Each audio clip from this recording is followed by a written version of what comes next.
Good evening, folks, and welcome. I'm Barry R. Frankish, and welcome to Frankishly Speaking. I can't even get my own name right. Now, my new show sees me chatting with respected guests from all four corners of the paranormal world. Discussions, some serious, some not so, accompanied by demonstrations, hints, tips, also the odd review. What's more, there's a what if section, a category where we talk about a scenario if it gone down a different path. Now, once again, welcome. And on with the show. Now, tonight's topic is respect for the dead. I mean, my guest for this topic is no stranger to the airwaves. He's a former police officer also known as a ghost challenger. It's my absolute pleasure to introduce to you Mr. Richard Case. Good evening, Richard.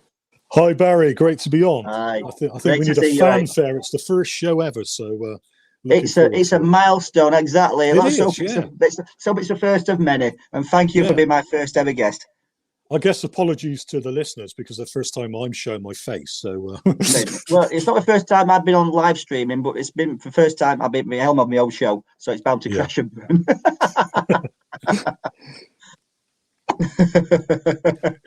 Well, we're getting people in. Welcome, guys. Welcome, Jessica, David, Jessica again. Keep on Paranormal chatting, which brilliant platform, I must admit. I'm not being biased because I'm on it, the program, the platform themselves, but if it weren't for these guys, I'd be talking to myself. Now, Richard, before we go with the show, can you give us a bit of insight into who you are, what you do? I mean, why do you do what you do? Yeah, I started off as the ghost challenger, and I'm often left alone in buildings that are haunted, and I'm a bit of a skeptic. So I say to people, okay, if you've got a ghost in this particular building or it's haunted, leave me on my own with a lantern, going back to the basics, none of the new technical stuff.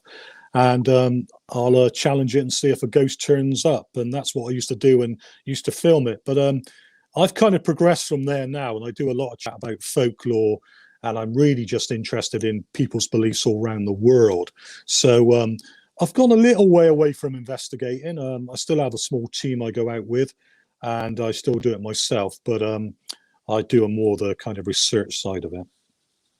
Brilliant. And do you find things are different from country, or are we not as different as people expect us to be? I don't think we are that different. I think the only thing that I will say is different is maybe people's willingness to believe. I mean, if you go to a lot of the Asian countries, they take it for granted that ghosts are there and that they walk amongst us. Where in the Western world we don't do that, and they have the ancestral beliefs, remembering the ancestors. The ancestral worship, remembering their loved ones that have passed along. So there's a lot more devout ways of respecting it and worship, looking at it as well. And that's a key word tonight, respect. Now, it is. Thank you once again for joining me. Now, respect, to admire something or someone, to deeply, as a result of their abilities, to qualities or achievements, to respect someone's wishes. Now, show an item respect by taking good care of it, for example, especially if it's not your own. Now, respect for the dead. In order to be respected, you need to be recognised by people. Those who've passed lived in a different era, an era where teachings were passed down and deeds remained. Now, people stopped and bowed or tipped their heads at passing funeral processions. I mean, those days seem to have gone. Do we know why, Richard? I don't know. Yeah, it's a very good question. I mean, I think, the more, I guess what I would probably say, first of all, is the more that we're more aware of things now because of social media. So, back in my great uncle's day, back in the war of the trenches, and where everyone had respect for each other, there was a war on, the Victorian days. There were probably these idiots around then, but they didn't have a mouthpiece like they do now. And I think as social media has gone on and on, it's got a lot of good social media, but it's also got a lot of bad. And unfortunately, it's now been used sometimes for the wrong mouthpiece, and the cretins are getting through, as we say. They're coming out of the rocks and slowly showing their slimy selves to everyone. Yeah, I mean, like I said, you mentioned respecting each other during the trenches and that. I mean, First World War, Germany v England. I mean, even their pilots, the early pilots, they had a kind of respect for each other. We had like a knights type agreement. They wouldn't shoot a down person or a plane. These were opposing enemy sides, and they could show respect to each other. So why can't we do it these days? People are passing the street. Very true, very true. And I think, sadly, Barry, a lot of it goes back to upbringing as well. Because going back to my experience as a police officer, I mean, you know, you would often see people that weren't brought up; they were practically dragged up. You know, they'd have no respect for law and order, and no respect. Or no kind of care for the consequences of their actions. I always like to think when I did do that job, I was very down to earth, very approachable. I didn't abuse power, because I know a lot of my colleagues do. And I was very much in you know, trying to listen to what the young people or older people had to say. I mean, I tend not to go. I don't want to go as far as saying young people are to blame, because there are a lot of young people that are special constables and volunteers that do a lot of good work. So that still goes on. And I know that, I mean, you know, Barry, and I know we've had this with the COVID-19, and I've gone to supermarkets and I've seen a 60-year-old man being abusive to staff just as much as a young person. And I didn't see that long ago. So it's kind of almost. So I think it is. It's how some people are brought up. I really think that's a big contribution to it. Yeah, I agree with what you said there. Like I said, it's not just, we can't always tar the younger generation with that brush. I mean, there are some brilliant young people out there. Even today, they are in with the people out there with the COVID jabs and helping elderly people, doing shopping for people. I mean, you wouldn't get an older generation person doing that. I mean, not just because they haven't got the ability to do that, but some of them do seem to be in that mentality. They don't want people to help them. They want to shove themselves away from the world. Everyone's an enemy to them.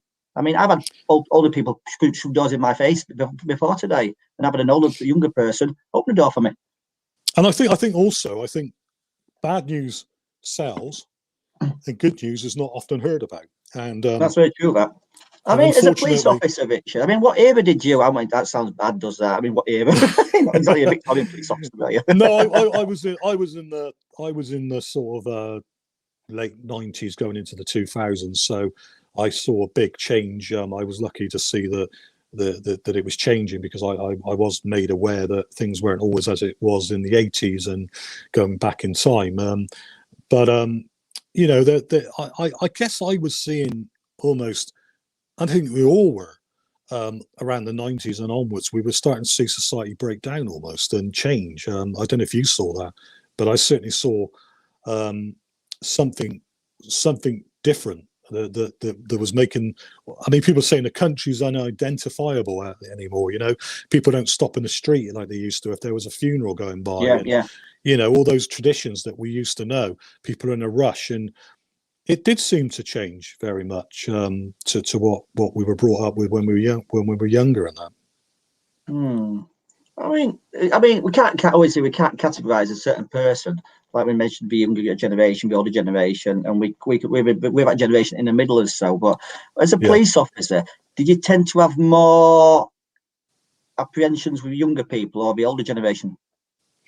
Both. There were officers that sadly, how can I put it, were bad apples. Like there's bad apples in everything. And I was one of those officers that stood up against those bad apples.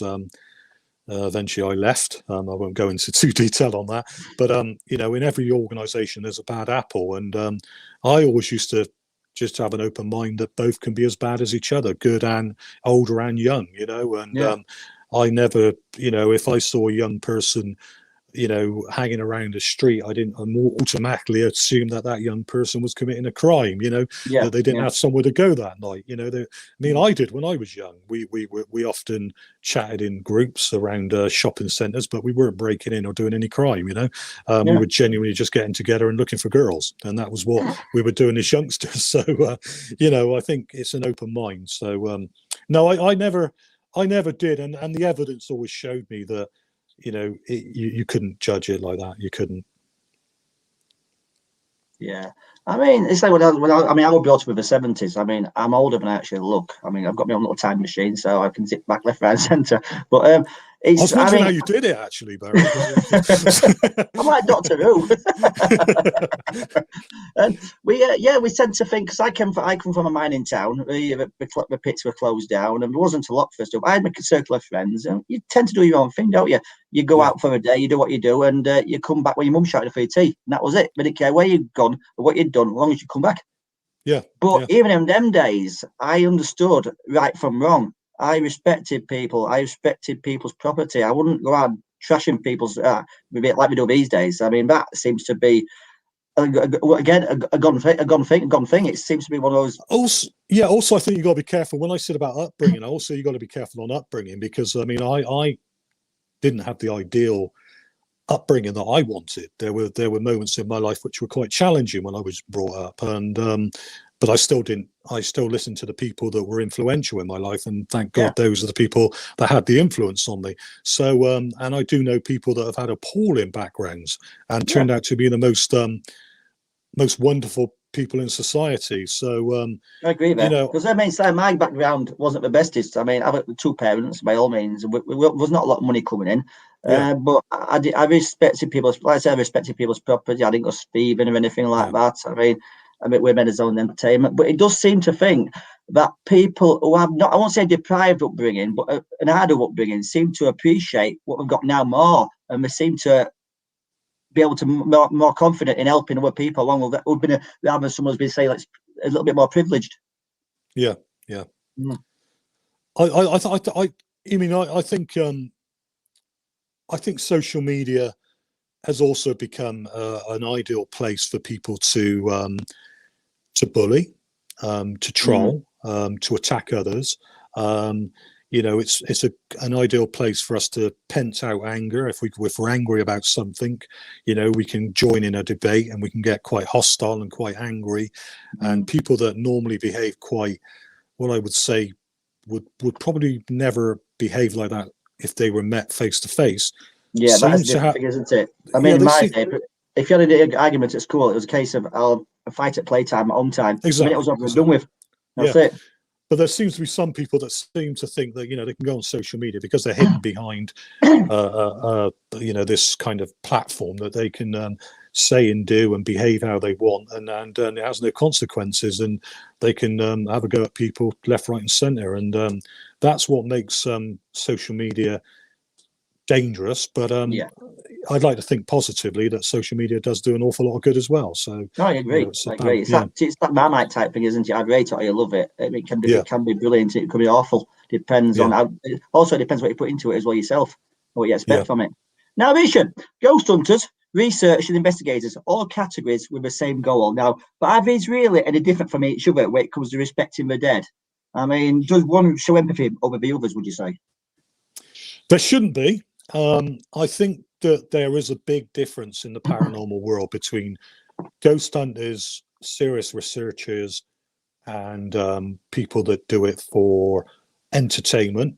You know, there's wide gaps. I mean, I like to say that sometimes the gap is as big as this, that you would sometimes get somebody, for example, that is as a hobby gardenist. No, sorry, the paints by numbers. So you get a guy Yeah, that paints by numbers, and then you get Rembrandt, and the gap can be that big, you know, because yeah, you can get somebody that's just a hobbyist who just does it, doesn't really think about it too much, and then you get the people like members of Society for Psychical Research right at the top of the pile, serious researchers, some of the people of our past, you said Frederick Myers and all the people of the past, yeah. Dr. Kel Cooper now that does a lot of good in the field, Steve Parsons, people like that, real professional people at the top. And I like to think we're kind of that way as well, Barry. And I think there are also those that, you know, that are completely different, and it's just a hobby, and I think that sometimes I think people are hard on themselves. I mean, I often hear people saying the paranormal world has changed, it's gone bad, it's gone different, and I disagree, because I think that it depends from what angle in the paranormal world you're looking. If you're looking through the lenses of some of these people that are going out, you know, doing things they shouldn't be doing, and I know we'll talk about that later. Yeah, If you go through the lenses of that kind of thing, then it is an appalling lens to look through. But if you then look at it through the sort of the research that Cal Cooper's doing, or Annabelle Cardozo, who's based in Portugal, who's doing a research on EVP. A lot of people won't know these names, but please look them up. Please get to know them, because those are the people we should be paying attention to. If we look at it from that lens, the paranormal world is just as lovely as it ever has been, but it's just it's opened up to so many people now, and that's the problem. I agree with that totally. I mean, I'm just thinking about Remnant coming round to pick the skirting. I mean, it'd be good, wouldn't it? It would, wouldn't it? Yeah. Or Picasso to do the ceiling. yeah. That would be interesting. I've got a quote here from former British Prime Minister Margaret Thatcher, October 1925 to April 2013. Now, she quoted, "Respect for the dead is an outdated and foolish principle." Now, regardless of what people thought of her as a Prime Minister, I mean, what sort of example does this set coming from the mouth of a world leader? I agree. I think she's probably thinking, well, yeah. I mean, I agree completely. I mean, as a skeptic and somebody with a scientific attitude to it, they probably say that unless we can prove there's life after death, definitely that when someone's dead, they're dead, and the only people that are offended are the people the loved ones and the people around them. So I can see people go from that perspective. But no, I think that's wrong. I think we should always respect the dead. We always respect the memory. And I think the greatest example is when I went to China and I saw the ancestral worshipping and looking at their relatives. And there was so much respect for the people that had gone before them. And I think that's what's needed. Got a question now from a chat we both know. Someone's got Tom Warrington. Now, do you think the gap between the thrill seekers and the researchers has a damning effect on the field in general? I think it does to the general public that aren't aware, Tom. I think the people that aren't really aware of the difference, because, there's a lot of people that tie paranormal in with just ghost hunters. They say paranormal is about ghost hunters that go out looking for ghosts. They don't know about Society for Psycho Research. They don't know about Harry Price. They don't know about all these other things.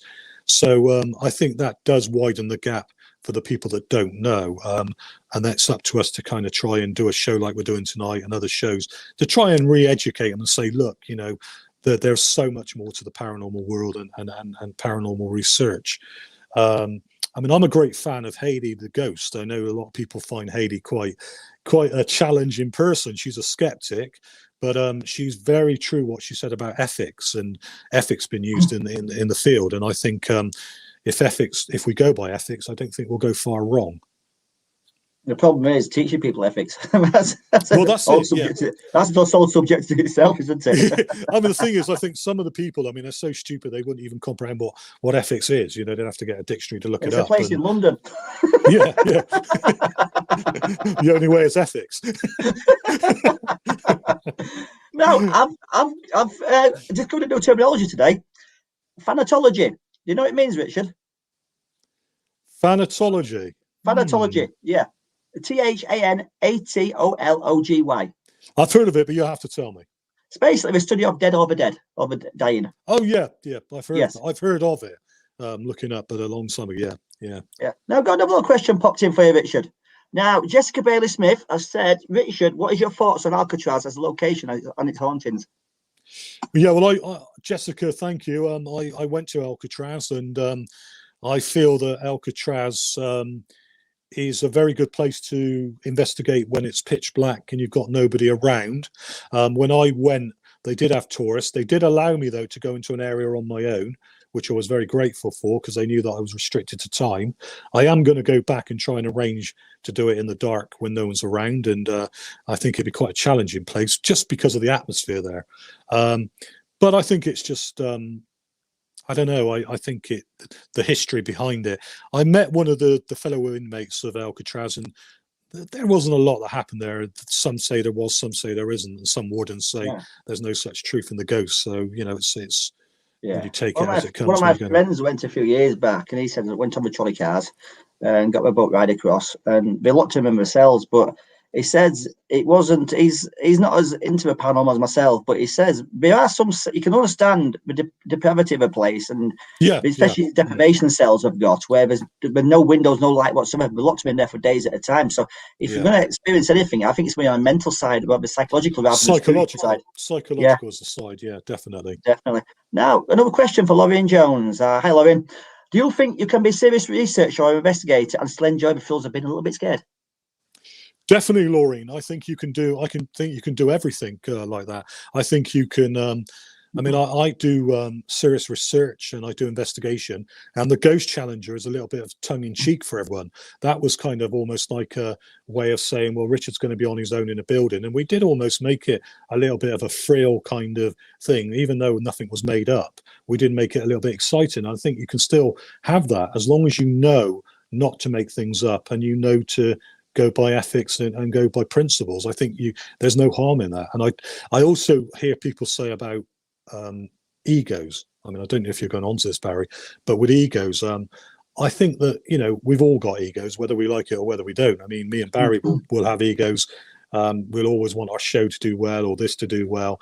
But I think, it's when you allow the danger is when ego is the only reason you're doing it. If you're doing it just purely for your ego, that's when it goes wrong. If you're doing it because it's your passion, you love it, and ego comes into it sometimes, just be aware of your ego and know how to tone it down sometimes. Yeah, like I said, everyone egos. Like I said, everyone's got one, regardless. But some are louder than others. Like I said, we all want things to do well. We create something. We're proud of it. I mean, that's nothing wrong with that. But like I say, it's when you push your ego, you start to outdo other people's egos and you try and push your ethics onto other people. That's where it goes wrong. Yeah, most definitely. Okay, David, a question from David West here.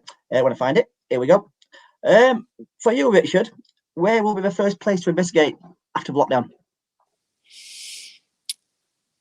I'm going to be going to a secret location. I can't say where that is because I have to. Now, the reason I do that is not to keep it from everyone else in a selfish way. I do it because the little hamlet that I go to, I've wished that it's not known about this place, and I tend to do talks there. I'm desperate to go back there because some of the smaller places are sometimes the most interesting places. That's true. That's where things are happening. So I'm just glad to get back out as soon as we can, as soon as the lockdown. Yeah, I think we all are, to be honest with you. Now, ghost hunters on TV, Richard, we've all seen them. At one point, all they did was run around in the dark with a camera and a torch and call out a few names. Now, for a few years, that's no longer enough. I mean, now it's antagonising, insults, even vandalism, all in the name of entertainment. I mean, Richard, have things gone too far finally? They have. With that, they have. I mean, these people are people that vandalizing any kind of building is totally and utterly abhorrent, and there's no excuse for it, there's no reason for it, and those people are pure and utter scumbags, and they're not worthy of my attention, your attention, anyone else's attention, because that's just a no-no. The dramas that sometimes go on some of these ghost hunting programs, I mean, I take like a pinch of salt. I mean, some of the TV shows, I say to people, well, bear in mind it's made for television. Let's leave it there that it's just made for television, and you're going to get pure entertainment, and that's what you've got to be aware of. But when it goes to insulting people and vandalism, though, to me, there's no time for that. There's no excuse for it. And those people, the sooner they're out of the field, the better for everyone else, I would say. Agreed. Now, you mentioned entertainment there. Now, I'm going to refer to an incident we've all seen probably this last week or so. I'm not mentioning names, but I'm calling it the Bones incident. Now, Richard, recently it became public a so-called paranormal YouTuber allegedly stumbled across human remains. Now, that's not the issue here. The issue is instead of reporting such a find to the police or a coroner's office, they instead picked through remains and preyed them on social media. Now, this, for me, is so wrong in so many levels. I mean, the origins of these remains are unknown, and so is the manner in which they ended up at that location. But at the end of the day, they are human remains if they are genuine and should be treated as such. Now, full respect they deserve has not been given here. As a former police officer, how many crimes have been committed here? Well, as a former police officer, I mean, the fact that they the crime of recording the interaction with the police, where you're allowed to record any time with a police officer or any member of the public, and you're allowed to record in public. So I would say that the police that attended that particular scene, in my opinion, were very, very, I mean, again, some people are saying that it was fabricated, they weren't real police officers, but if they were real police officers, as soon as they got to that scene of the crime and realized it was a scene of crime, it was very, very unprofessional of them to allow these idiots to continue filming, because of the fact that this could become a scene of a crime for a murder. There could be information given out that they wouldn't want anyone else to know, and also for any relatives that could be involved of the crime. So it was totally irresponsible for those officers to allow that to continue. The other thing that I thought was wrong with what they did was they did pick up the skull. Difficult to say anything was wrong with that, because they picked up initially not knowing what it was. I mean, they did the right thing in contacting the police. If they hadn't contacted the police, then that would have been a different matter. So the only one thing they did right was contact the police. But the fact that they carried on filming is unethical. It beggars belief. You know, what about the relatives that could one day see this? And then people say, well, you see these programs on television where the police go out with a journalist and they follow the murder all the way through. Well, what happens is the journalist always asks permission of the family that they can show the whole series before it's shown on television. So nothing will be shown unless they've got the full permission from the victim family. So there would not have been time to got permission, because they wouldn't have identified who that body belonged to. So no, it was totally insensitive. It was ghoulish. It was another scumbag show. I know other people say that this particular group has shown somebody hanging from a tree, which was a dummy.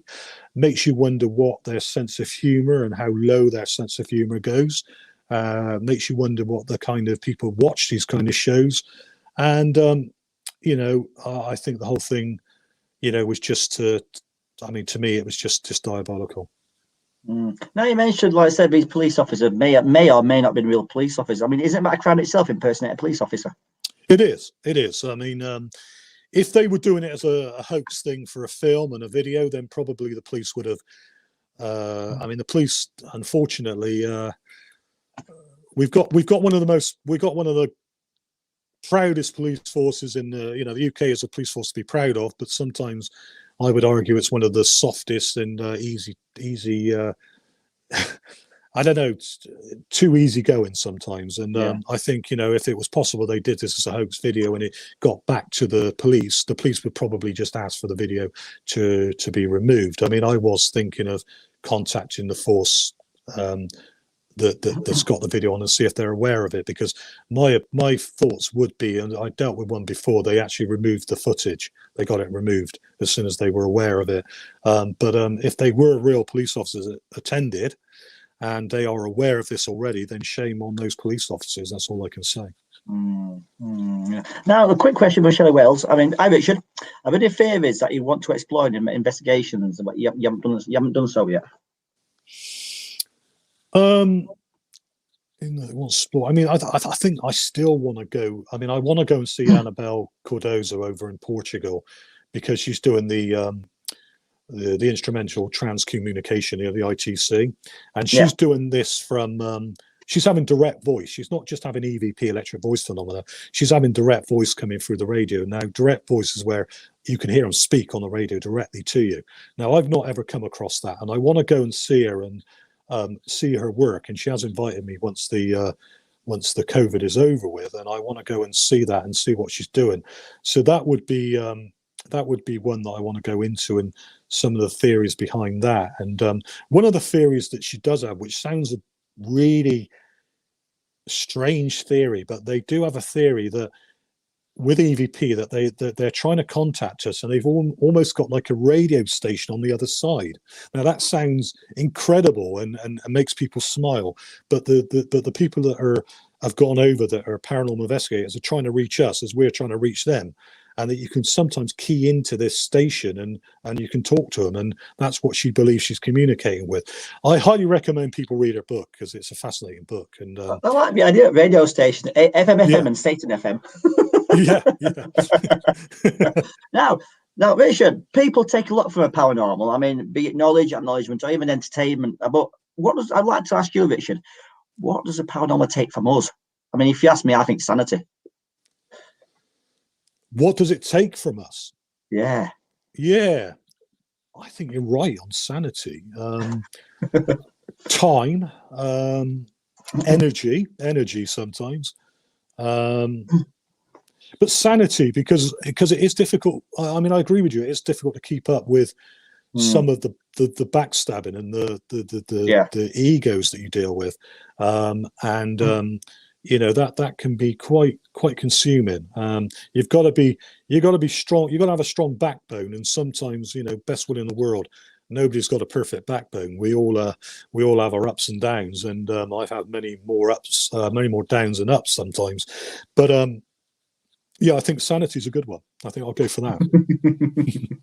Yeah, I must admit. I mean, this day and age, I mean, you've got to have skin like a rhinoceros, haven't you? Yeah. I mean, Yeah. especially to peruse the paranormal world these days. I mean, it shouldn't be like that. But like I said, regarding respect and that, I mean, some people do show brilliant respect and be get in return. I mean, if you don't give it out, you can't expect it in return. I mean, that's me. Now, I've got another little segment I'd like to shove in here. I mean, I think it's perfect for our little topic. You know, every week on my new show, I'm going to have what's called a backdrop visit. Now, behind me, I'm going to be looking at having a location set, maybe haunted, maybe not haunted. If any viewers now listening would like to have their location or an area they thinks haunted, send it to me. I'll feature it in a particular show and give me a bit of information about it. Now, today's topic, I have got behind me a graveyard. Now, this is no ordinary graveyard. It's a graveyard what's near me in Doncaster. It's called Hyde Park Cemetery. I've got a little bit of information about it. I what's happening? This, excuse me, this backdrop, it's a bit of a somber one, to be honest with you. As a first show, I wanted to maybe a bit lighter, but as it's such a serious topic, and I'd like to be able to be known for my seriousness as well as my puns and lots of the jokes. This cemetery behind me, it was built in 1856. It's the largest municipal graveyard, a cemetery outside of London. It houses over 56,000 dead bodies. It's a phenomenal built place. There's also 108 Commonwealth World War I graves. If anything, they should not just them World War, but all graves should be respected. But I'll move out of the way a second, but you can probably see the state of the graves. I haven't showed you the full aspect of it. It's such a vast area. These haven't been done by wear and tear or erosion. These are mindless vandalism. If people can't respect people's resting places, to be honest with you, it's despicable. I've walked around it. It's a lovely place to read. Each gravestone tells a story. It's like walking around a library, and that's what I'd like to see it. But it does have itself a group called the Friends of Hyde Park Cemetery, which are volunteers. They clean up, they get rid of the rubbish, but the council come once in a while to cut the grass. But because of funding and cost cutting, it's basically shadow its former self. And you see behind me, gravestones are not lightweight things. They don't just blow over in the wind. That is mindless vandalism. If anyway, I don't know if it's just in the UK or it's a US thing or anywhere in the world, but this kind of mentality has got to stop. How would you think about it? Your relatives pass away. You think this is a lovely place to put them to rest. Especially in the days that this place was created. They should think, I can leave them here, I can rest, and they'll be happy. Well, in a way, we can be happy. We know we're at peace. But to be honest with you, how things are now, they're resting in pieces rather than peace. It's such a shame. If anything, it's heartbreaking. Now, I've got a section a bit lighter called What If. Now, based upon a what if action, if an action took a different path, for example, what if for you, Richard, is what if at some point the existence of an afterlife becomes confirmed? How do you believe society, more so religious community, would react?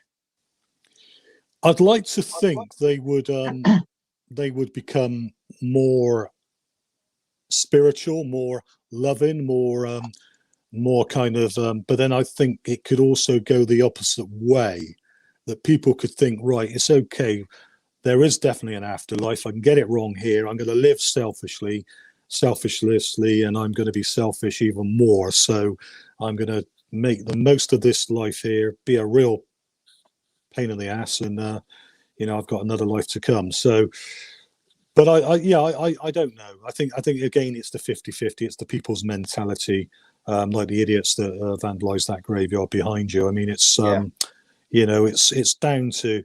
I'd like to think, but every time you get that kind of bit of hope, you realise there's an awful lot of idiots out there that won't. Yeah, I mean, regarding the graveyard behind me, I say it's a lovely place to be, to wander around on a Sunday afternoon, for example. But I mean, Wayne's put our police make them tidy up with graveyards if they get caught, which I think is a brilliant idea. Right.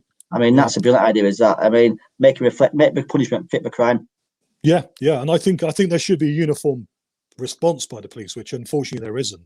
Something I always cried out for when I was in the police, that why isn't there a uniform response all over the country from each force? And one of them was, making sure that the criminal dealt with the crime by tidying up what they've done, and been made more aware of the heartbreak and hurt that it caused. But sadly, it's just not happening. No, I mean it's totally disrespectful, and not just to the dead, but living. I mean, any living relatives they have got with them are still living. I mean, they don't want to come to on Sunday to visit the past ones and see that state. Can I just add, Barry, as well? The other thing I find equally as distressing is a lot of ghost hunters now are going around graveyards, and they're actually they're filming the gravestones, or they're putting objects like the PSB7, the voice sounding devices, and they're putting them on the graves, and you can see the relatives on there, whether it's old or whether it's not. It's just, to me, it's not the way. You just don't do that. You just don't. You respect a graveyard for what a graveyard is.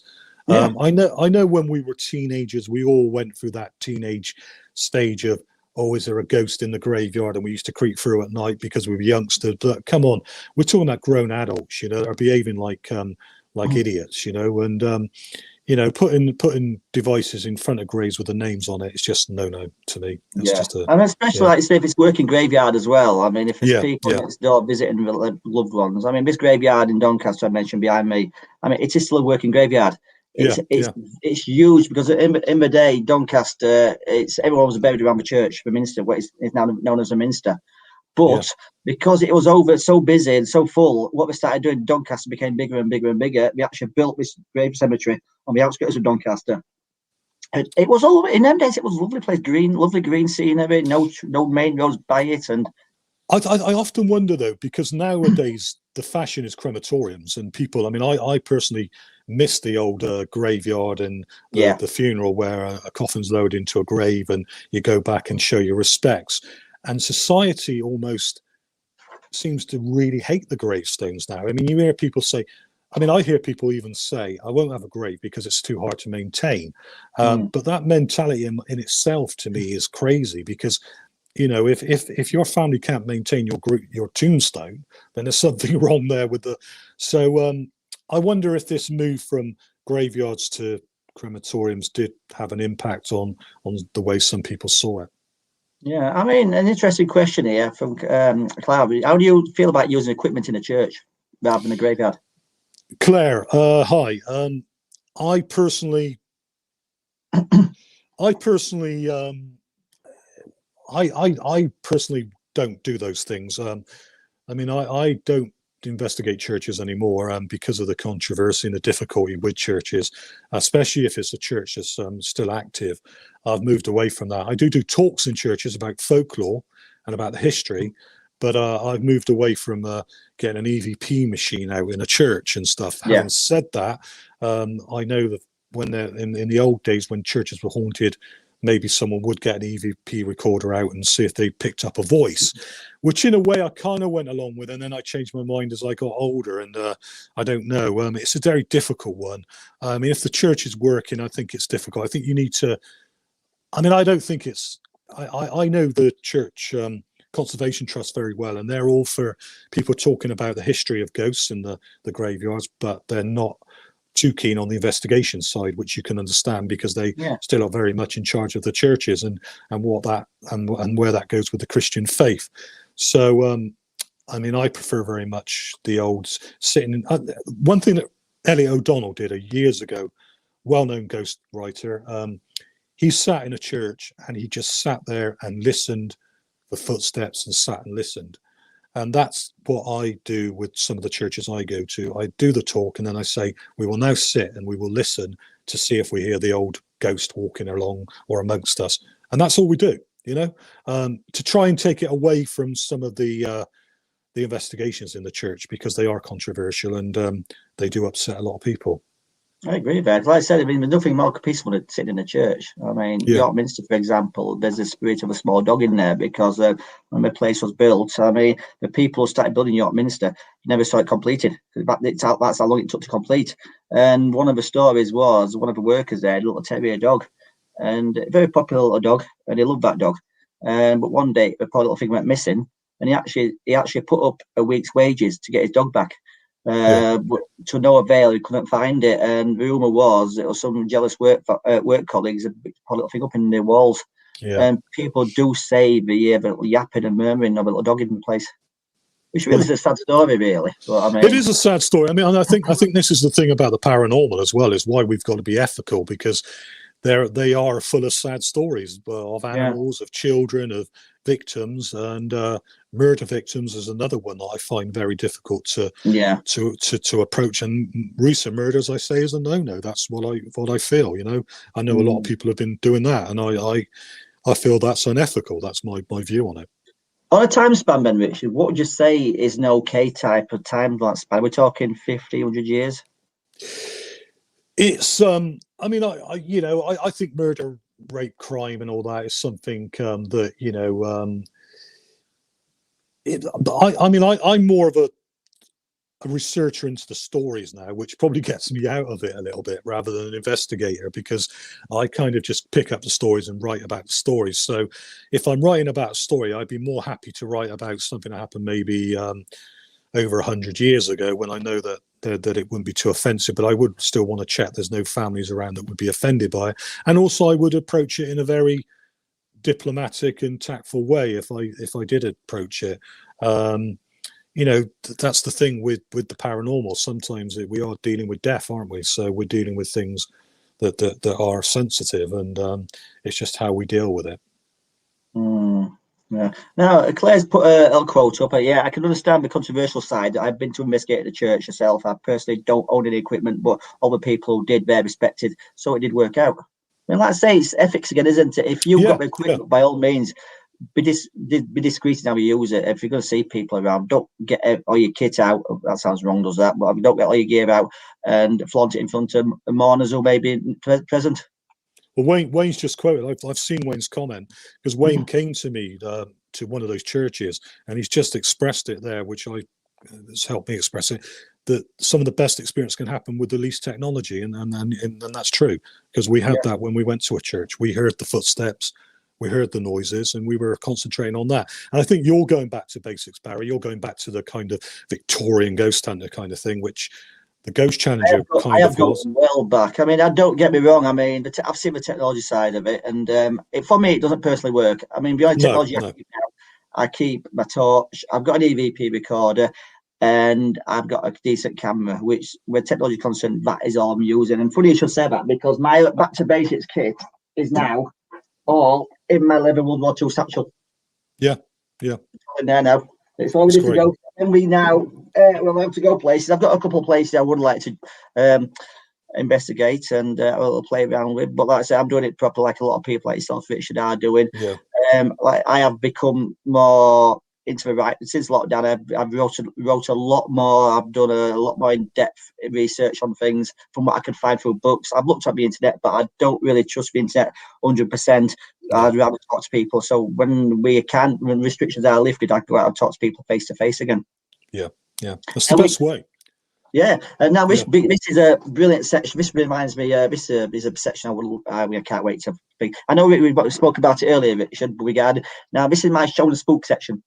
Now a little Okay. bit show and tell at school, and what I want to do is I like to ask my guest if they've got something they'd like to share with us. It could be anything from what deems they can help someone in the search for a paranormal. I know we mentioned earlier on you don't have anything as such to hand at the moment. You did mention the old radios from the 1930s, which I absolutely love. The 3/4 band radios, you can tune in and see if anything comes through. But if it smokes, it's a little bit different.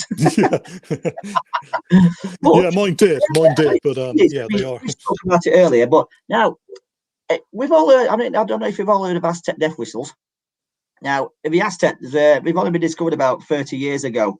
And the Aztecs uses human skulls, they've carved them out, put them in places, and as wind went through them, they seem to reverberate a certain sound. And some people believe this sound to be like a screaming sound to keep people away from certain areas or scare the crap out of enemies, basically. Now, I have got myself not a genuine Aztec skull because I would not have one. I wouldn't be able to afford one for a start. I have got the next best thing, which is a 3D print of one. Now, obviously, it's a little bit smaller. I mean, if you see this or not, it's lovely and intricate. It's got 3 slashes in the back, and it's also got like an hollow cutout in the bottom. Now, these are supposed to represent screaming. Now, I've tried blowing this, and to be honest with you, it sounds like my grandma's old kettle. I mean, I'm going to have a go now live on air, see if you get anything from it. See if this sounds like a scream, let me know.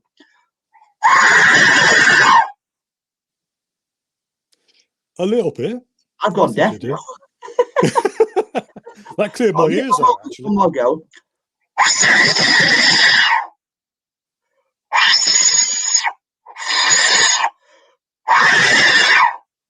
That sounded better.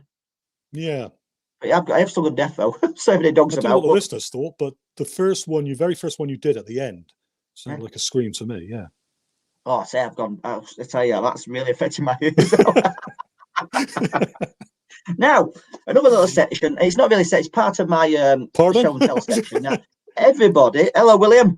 Everybody has got their favourite ways of investigating, and I mean, I find technology to be very intrusive. I mean, I like to everywhere I go, no matter what I do, whether it's living or dead, I like to show that respect.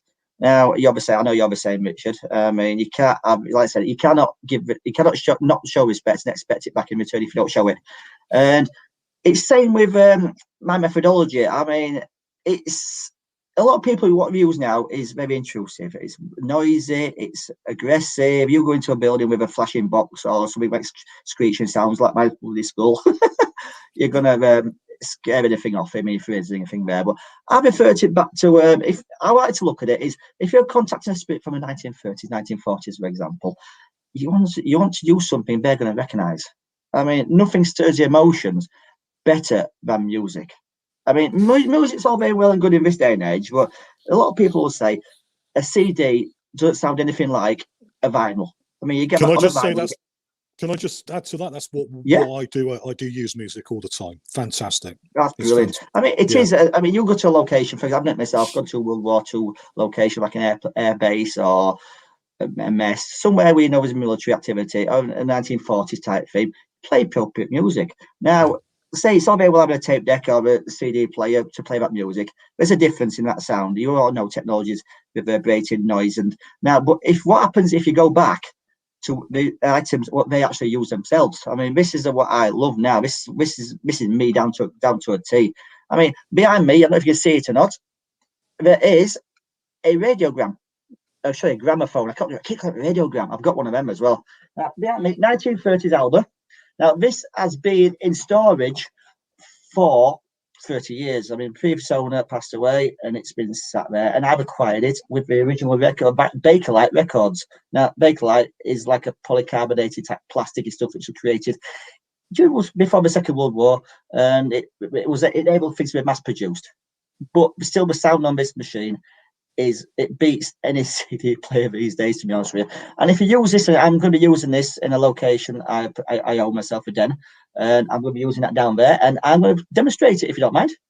Yeah, that'd be good. As we all know, I mean, I'm self-sufficient in my technologies. Everything powers itself, including my gramophone. It winds up. I pre-wound it up. So basically now it's you'll probably recognise the theme tune as well, Richard. I'm not saying you're old, but, but if I get it kicked up, are you ready? Give it a few seconds to start. 1930s music. I mean, if the spirit's going to react, they're going to react to this. It's momentarily. Here's one I made earlier. Yeah. It's coming. I put my furthest point, didn't I? It's getting there. Yeah, I think that really is the furthest point. We'll help it along.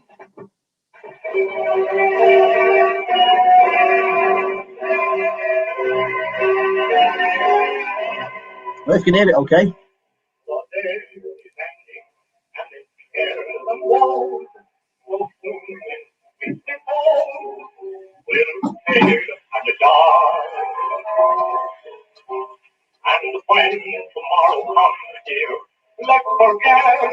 Sound is different. I mean, wait for chorus.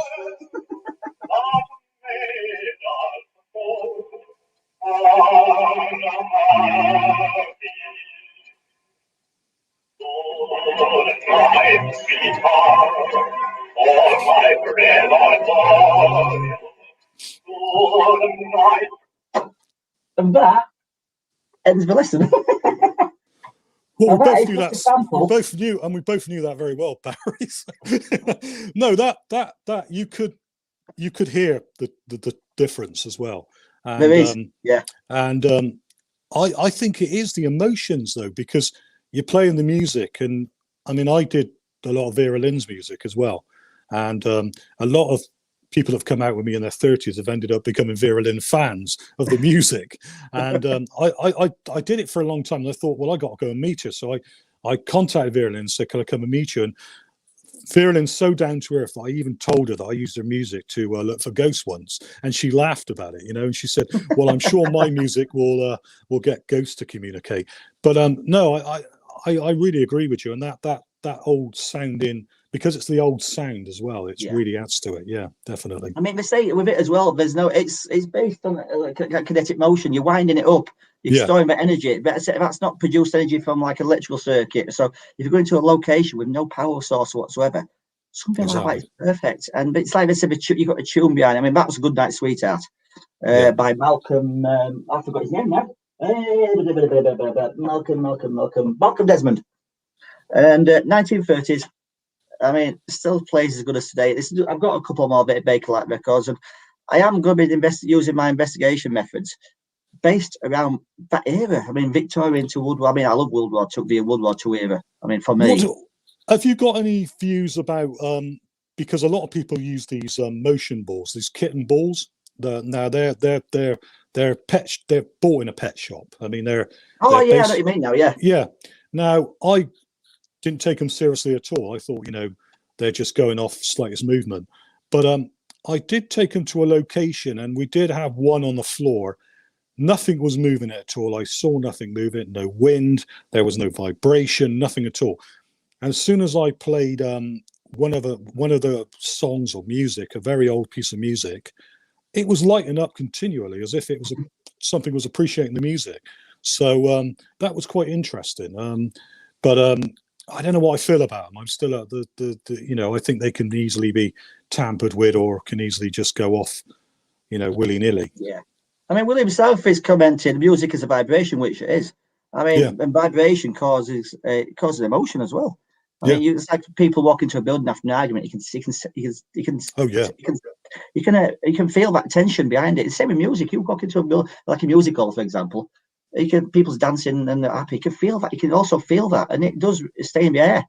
And I think records like from that era, I mean, it's not like modern records. They had stories behind them as well. So I remember standing on the top of the Empire State Building, and it's where one of the years ago, a woman fell. You weren't King Kong, were you? No. I didn't see King Kong either. And a woman fell from the Empire State Building, and I was there. And when the guy was telling me, you could almost feel the atmosphere change. You know, you could feel the static in the air, and it all kind of changed quite dramatically. But no, I didn't see King Kong. I did think of that when I was up there. That would have been that would have been intriguing. Well, like, is there anything like that nowadays? I mean, let's say in the old days. I mean, say the Wall Street crash, for example, people jumped out windows left, right, and centre to commit suicide, unfortunately.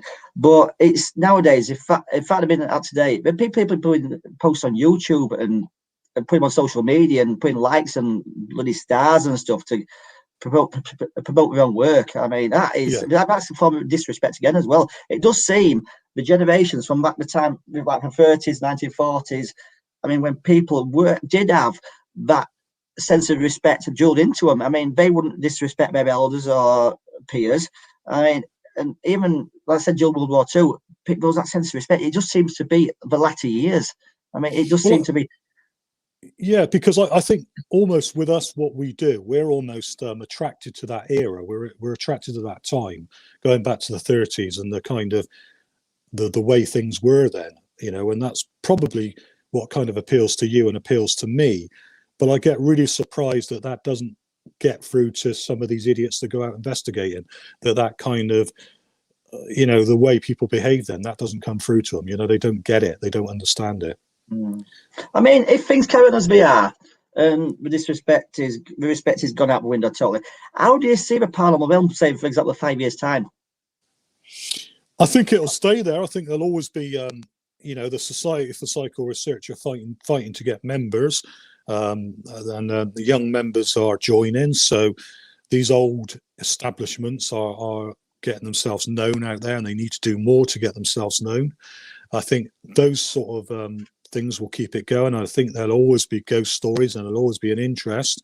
But I do think that sadly you will get more and more of those idiots as well. And you know, I think you know that what gets them going is the fact that they're getting the followers. Now, you know, there is a contradiction when you go on Facebook and look at their followers and then go on to, say, Twitter and realize they haven't got as many followers. It makes you wonder how they've got those followers. But I think you know, I think whilst they've got the attention, because that's what it is, attention, then they'll carry on doing it. But you'll always get people that are not serious enough about research and will follow those idiots. You know, they don't really give a damn about research. They don't give a damn about seriousness of it. It's like Harry Price's famous words. Sometimes people prefer the bunk to the debunk, and it's so true. You know, the bunk has always won over, and you know, all this rubbish that's been spilled out at the moment seems to excite people more and give them an immediate need of, you know, of doing that. Do you think that's where it probably lies, though? I mean, people use, like I said, you use this format for entertainment. Now, do you think people are trying to up the ante a little bit over the next group, for example? Some of these people have a following and they want to be better than the next group, for example. They might have like a rival group, for example. I mean, they try and outdo each other. They do, and I think some groups are argue with each other, but they're probably best friends. And they probably do the drama thing to trick the viewers into thinking that they're enemies. And what human nature is, humans love rows. I mean, if you suddenly hear a drama outside your house and see flashing blue lights, we all go to the curtains and we're all looking. And that's something in our human nature. And these people, even though they're idiots, they're not stupid. They know how to prey on that kind of need that we have, that human need for excitement. And people will, the more we give into it, you know, I say to people, don't give these people the time of day, you know, turn away from them, don't give them attention, you know, and people get angry. And I understand completely why people get angry about the things that they do. And it's good that people expose them. But I say try not to give them too much attention, because that's what they're after.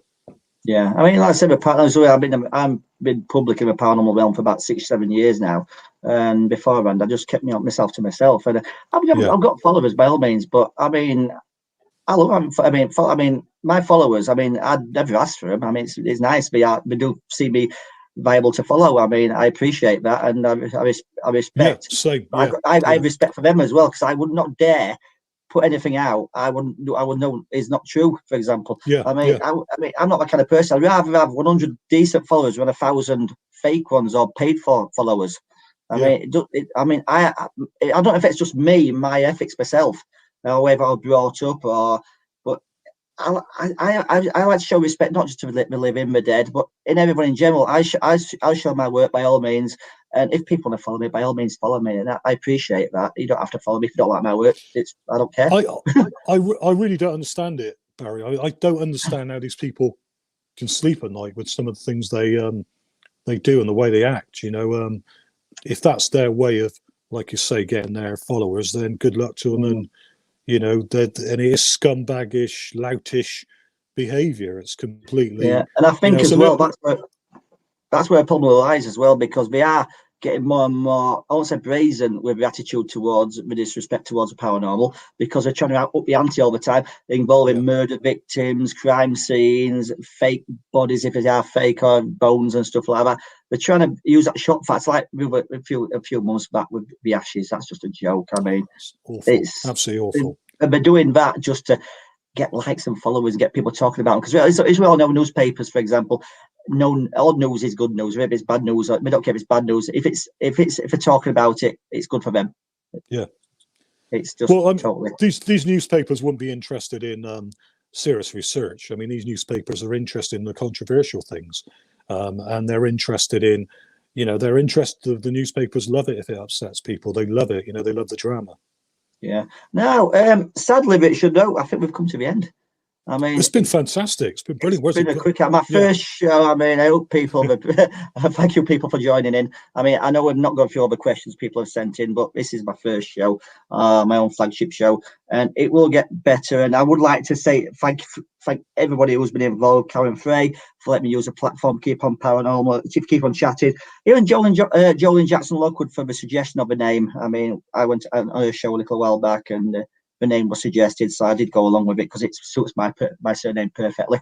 I mean, also not just that, Richard, to yourself as well for being the Thank you. guest It's on the been a very pleasure. first show. I mean, for you, I mean, hopefully it's the first of many, and it's one I'll always remember. And thanks for being such a brilliant guest. Thank you. Thank you. Brilliant. And it just reminds me, I'm going to finish with a thought. I mean, I used to do this on the radio. I mean, respect goes both ways. If you don't give it, don't expect it back in return. Now, good night, folks. Take care. See you in 2 weeks' time. That's it.